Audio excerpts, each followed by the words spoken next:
Social media, social club. Social media, social club. No, I'm not doing Social media, social club. Right, thanks, Thanks, Lindsey. Lindsey.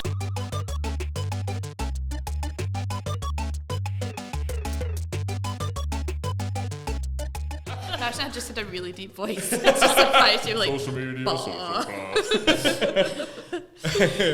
Hello and welcome to another episode of Social Media Social Club, the podcast where we talk all things social media culture. Today, we're going to be talking about something that I think, well, it comes around once a year, every year, since 2016.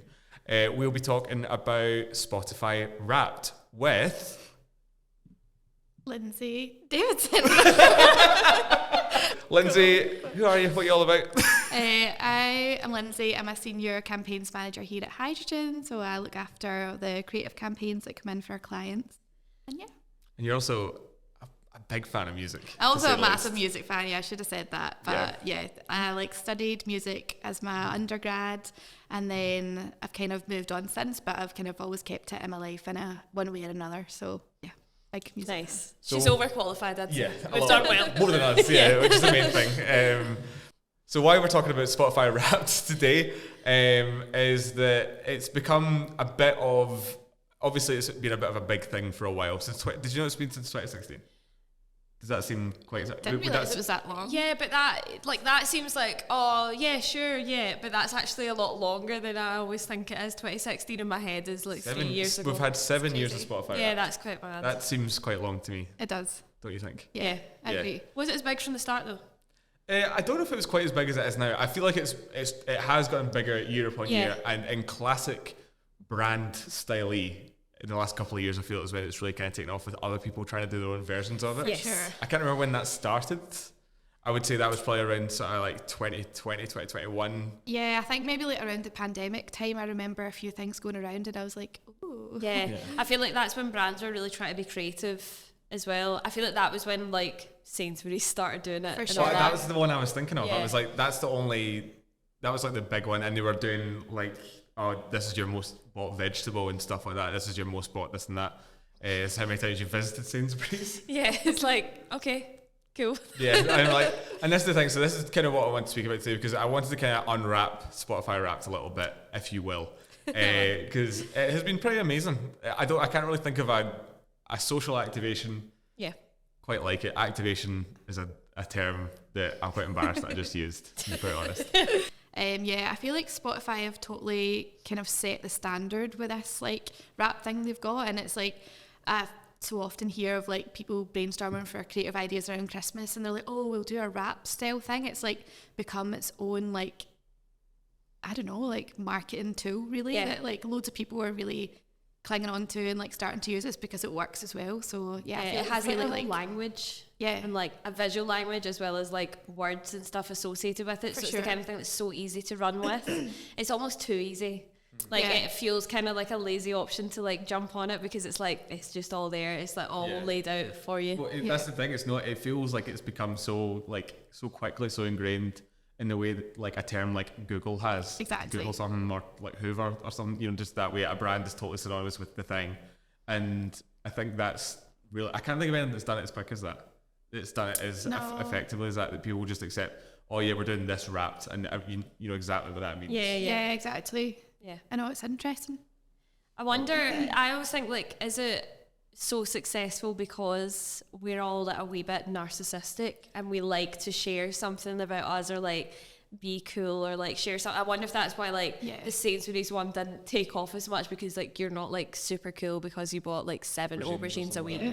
Josh. Unless it was something like super unique, then people would be like, oh, look, I'm the biggest buyer of, I don't know, oxo cubes or something like that. Yeah, I've got a theory on why this might be. Would you like to hear it? Yeah. Okay, good. Well, I mean, speaking as someone with a bit of a background in music, I used to do music journalism, so I'd interview bands, like write reviews. That reviews was like the kind of main thing. I'd do that every week pretty much. And at the end of the year, we would do lists, and it was kind of a bit of a joke that, you know, like who actually cares about the list you put out, but it's so personal to you that you're like, this is a curation of the things that I think are the best. Yeah. And of course, like a bit of that is, you know, Like, is it necessarily what you listen to all the time, or is it, you know, sometimes it's a bit more like what you think is like the best, or and a bit of that what's the most objectively cool doesn't actually seep in. That's more about how you want to portray yourself then. If you're getting to write the list, my God, you can write the coolest list. 100%. And you can control the narrative, whereas Spotify is like, no, you actually listen to I'm Just Ken 5,000 times. This is the thing. So I think because we've been kind of, especially what it's done well recently, is because there's been such a pivot towards authenticity and like influencer culture and like popular culture, whatever. I think it's like a perfect marriage of those two things, like the slightly narcissistic like curation of this is who I want to be, this is how I want to portray myself to the world. It's like a really effective piece of personal branding that kind of covers both those things while also kind of celebrating something that you really like.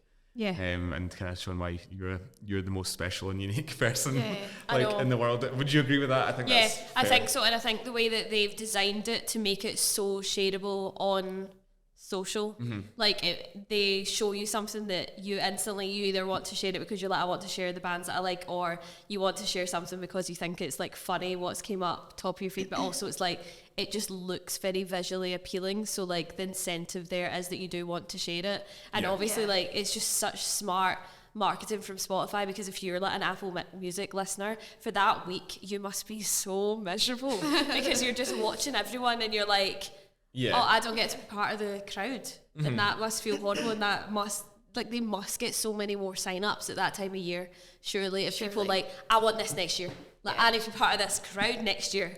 I mean that's the thing, like, because it's like curated throughout your whole year, like how often, I guess more and fewer people are probably thinking about it throughout the whole year as time goes on, kind of thing. It really comes into my head now. Like I was thinking about this, like I feel like within fans of anything, especially music fans, there's this like invisible hierarchy of like, oh, if you go to a gig and you get the best video, you're the best fan, or oh, if you listen to X amount of like Taylor Swift, then you're the biggest fan. And it's almost like Spotify's it's an outward like source of information, like a non-biased source of information that's proven like you've listened to this so much, and then the fans can compare, and it's almost like validation for fans as well, I think. Yeah, it's quite competitive. It does. There's something to, I totally agree. I think there's something to be said for that feeling of feeling like I'm the best, I'm the biggest fan, and no one cares about this more than I do, kind of thing. Like this doesn't define you guys, this defines me. Exactly. Kind of thing, online. I also feel like Brittany Broski done a really good like segment on this in her podcast. Now I like mention another podcast, but that's okay. Other podcasts. I like Brittany Broski. She's basically saying like, you know, whether you use social media with a view of building your own brand or not, like when you post stuff, you're ultimately building a brand for yourself, whether you want to do it for like financial gain or whether you think you're just posting photos of your family. Like people are making a brand of you in their head. So, and I think people are becoming more and more aware of that, and they're like, oh, I want this to look good, or I want this, and I think that's a good way of like showcasing your brand. You recently spoke about something that I thought was really interesting, to do with gamification of stuff that keeps people interested in stuff, and Duolingo I think is like an example of an app that does that really, really well.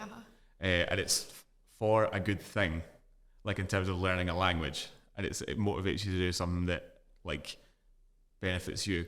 What do you think about the effect of essentially gamifying, because people are thinking about it that way, like I need to be the top of that. How does that make you feel to have some like art gamified, and especially something as personal as music?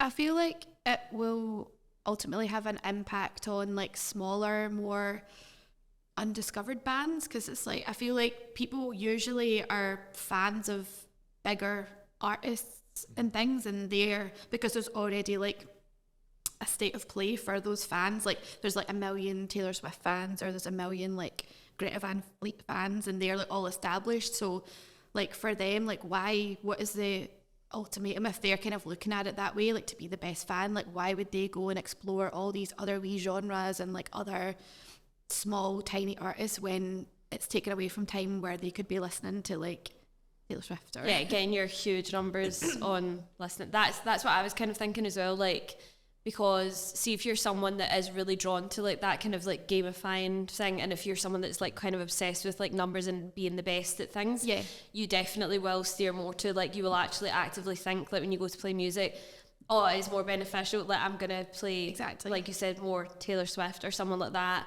To have a chance of being like a top fan for them really means much more For sure. than being a top fan of like a local band. So is it actually like, is it getting us to try out more music? Maybe not. It might actually be pushing us to be like the top fans of just like certain artists or bands more so than actually having like a variety in what we listen to. That's the kind of worry that it like takes away from the actual experience of using Spotify, and it's more just like, oh, I could just have an app that helps me listen to one artist. Exactly. Like I feel like if it would continue to do that, and like more and more of these fans did use it for that purpose, then the music scene would become like so homogenous, and it would just be like same old. And yeah, because I just use my Spotify Wrapped as like a cool thing to see how much I've listened to, because I do listen to a lot of different types of music, and I couldn't imagine someone using it for the purpose of like showing their fan status or whatever, or like with a view of like being the best fan or the top fan. Like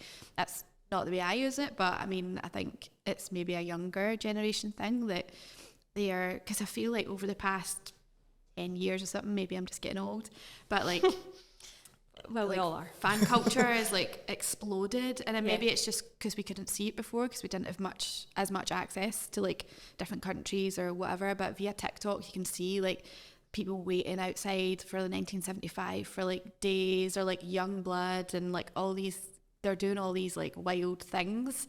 And I feel like as a music fan, even when I was that age, like I don't think I would have like camped outside, or like really? even like even the most, I know some people would at my age, but I feel like people are like going to the extremes it's a as new well, and I'm like, level. it is a new Like, level. I remember I used to like, I would wait for a good amount of time, but the fact that people are like queuing for days and like camping, and that's such a thing. I think it's because it's posted so much on TikTok. You see that and you think, oh my god, I have to do that, otherwise I'm not going to be anywhere near the front. And it's like, maybe if we all didn't do it, exactly, we could all show up at like 5 o'clock on the day and just see what happens, and you might be at the front and it might be okay. But it's because I feel like it's probably what's happened is it's like it's slowly become more and more severe. So that's where you're thinking, oh, in the last 10 years it's got much worse, but it's more like, 10 years ago there were like 10 people that would wait outside, and then like the next year it's 20, and then the next year it's like 100, and then it just like grows and grows and grows. I think you've raised an interesting point there. To my mind, I don't think it's actually changed that much. I think we're just seeing it more.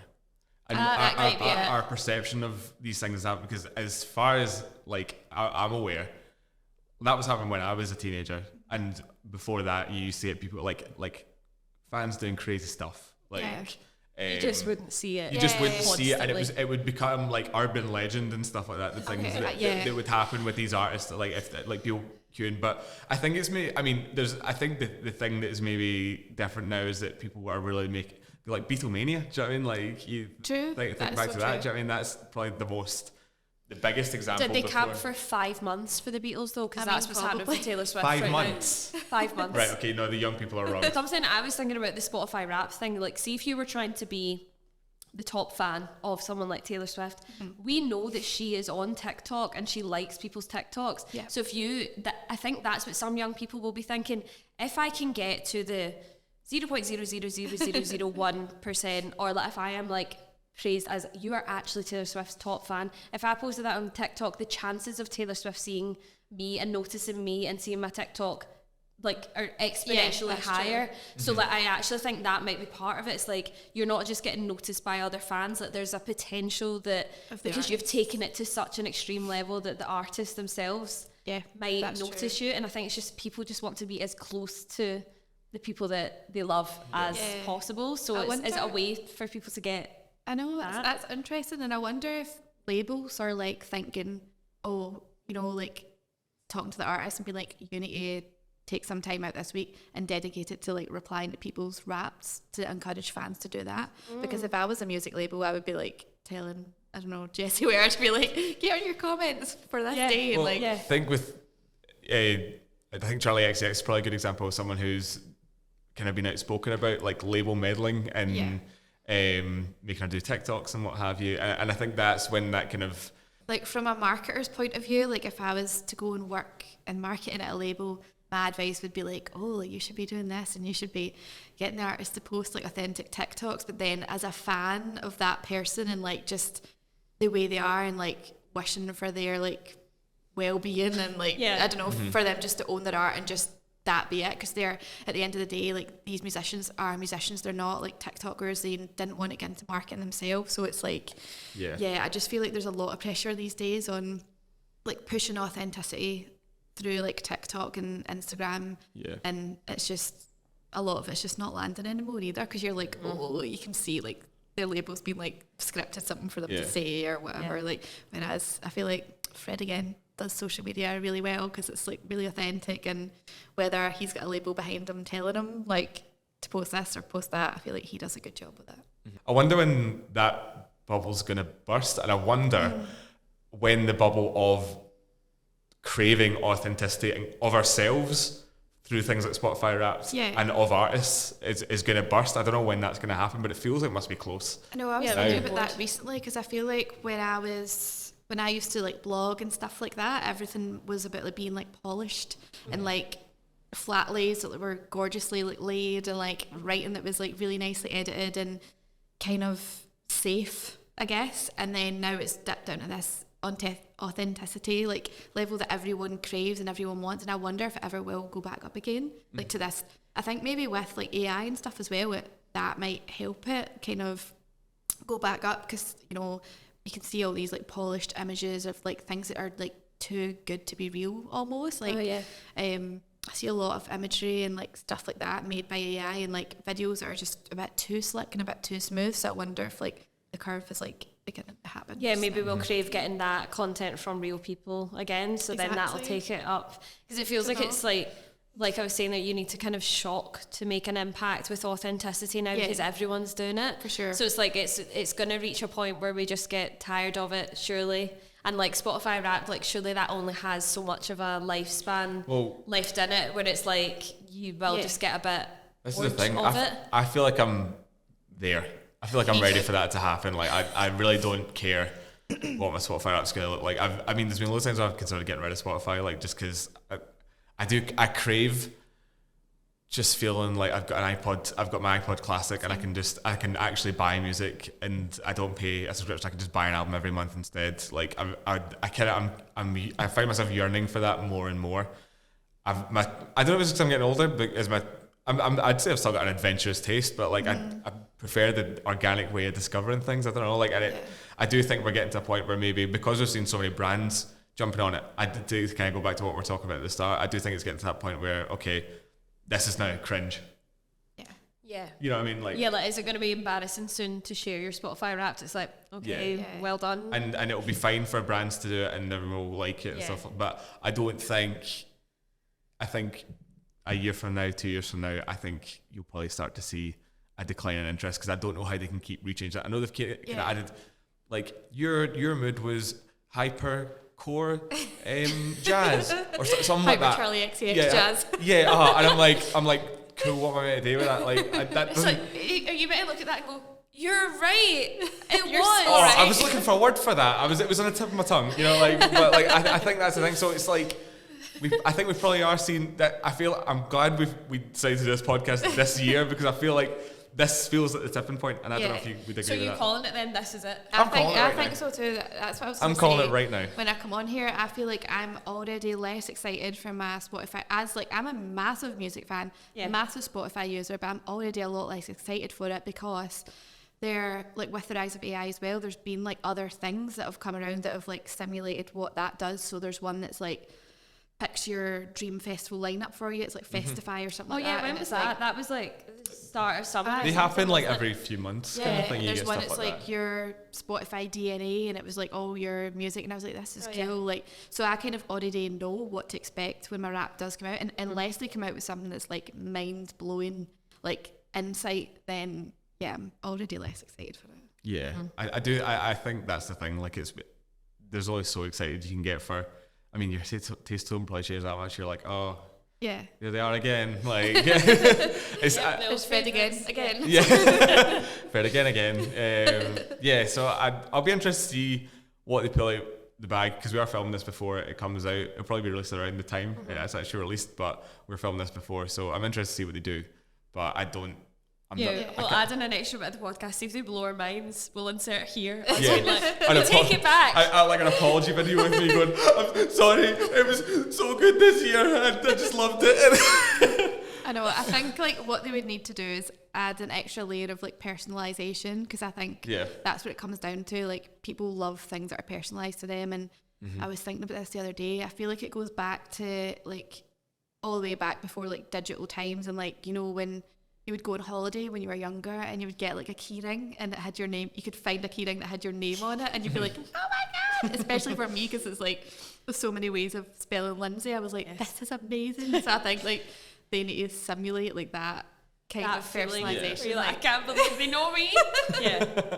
It's interesting because the reason that we're able to get so many personalized things like Spotify Wrapped, etc., is because we willingly give our data and we allow them to see what we're listening to, and we allowed certain apps and social platforms to understand us in a way that we then look at and we're like, oh, you get me. We see it as like, oh, they're able to market it as this lovely thing, like we know you and look, that's you there. But actually when you think about it, it's like they know everything I've listened to over the last year, when I've listened to it. They can work out what mood I've been feeling mostly through the year based on my music. Like, that is actually kind of scary and like jarring, and I think the fact that we are all like so open to doing that is kind of scary. And there was something recently where it was like an Instagram Wrapped thing, and I kept seeing this all over TikTok, and I was like, surely Instagram haven't done this. Like, it seemed, I was worried because it was stuff like, see the top people that have screenshotted your stories this year, and I was like, that's a cool feature. Okay, when's that coming out? And it was like, the top people that have like viewed your feed or like looked at your posts and not liked them and all this, and I was like, sweat. Like, that's not something that you should know. That doesn't sound real. That sounds like one of those things where it's like, check who's like viewing your profile, and then it like, shares to your see who fancies you, like. Exactly. No, because that was the thing. It was like marking people as like they're your like top fan, and then people were sharing it like, it's my bestie, and I was like, thank God it's your bestie. But it turns out it was not something associated with Instagram at all, and it was just this other app, and you had to log into this random app with your actual password for Instagram. Oh god. But this is something we've talked about before. But I mean, like, I feel like if you're silly enough to do that, but they don't understand this. The younger generation don't understand online safety the way we did. It was drilled into us.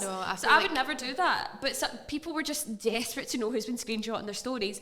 So they're like, password. Yeah, that's fine, I'll give you that. And it's like, you maybe shouldn't be doing that. So I feel like we're now going into this era of everyone having their Instagrams hacked and flogging Ray-Bans again. And I think so I'm excited to see what happens with that. But I think it's our willingness to give our data away, to give it, for them to give it back to us in a pretty format. It's like, I know, like, that's the trade-off. Like, I know, like, why would you give up like your Spotify Wrapped and your concert recommendations and like potentially products that are like going to be great like for you, like just for a bit of data, like what people, you know, because they obviously don't see the extent of like what the data is. Part of it's like, and if I opt out, I'm just gonna look like an embarrassing person to my pals because I've not getting to share. You're all sharing it, and I'm no better off, so I should have. Because I feel like every friend group has one like Apple Music user, and then they're just like, I'm not giving my data, but then they're giving their data to someone else, so it's like, it's just going to Apple. You know, one thing I do love about Spotify is when people get raging because someone's skewed the results. Yes. Whether it's children or something like that. Oh yeah. No, that's I don't listen to the Wiggles. That's my daughter's music. Actually, that's I don't like that. No. You've been an absolute pleasure to have on, Lindsay. Thank you so much. Lindsay. Lindsay, do you have anything to plug before you go? I just wanted to give a shout out to Tiny Changes. Just speaking of like music and things, so they're a youth mental health charity here in Scotland, and I know some people give like donations and things and like charity gifts around Christmas time, so if you're going to be doing that, then definitely check them out. Amazing. Excellent. That's a good plug. Thank you very much. That was a nice plug, a nice Christmassy plug as well. Hannah, where can people find us if they want to find us on socials? We are at socialmedia.socialclub on Instagram and TikTok. That's absolutely correct. And if you want to give us a wee follow on Spotify or any other music provider, we're not biased, despite what this episode might have you believe. Wherever you listen to podcasts, give us a wee 5-star review or a wee comment or whatever is very much appreciated. So thank you very much, and we'll see you. We'll see you again soon. Thanks very much. Bye. Bye.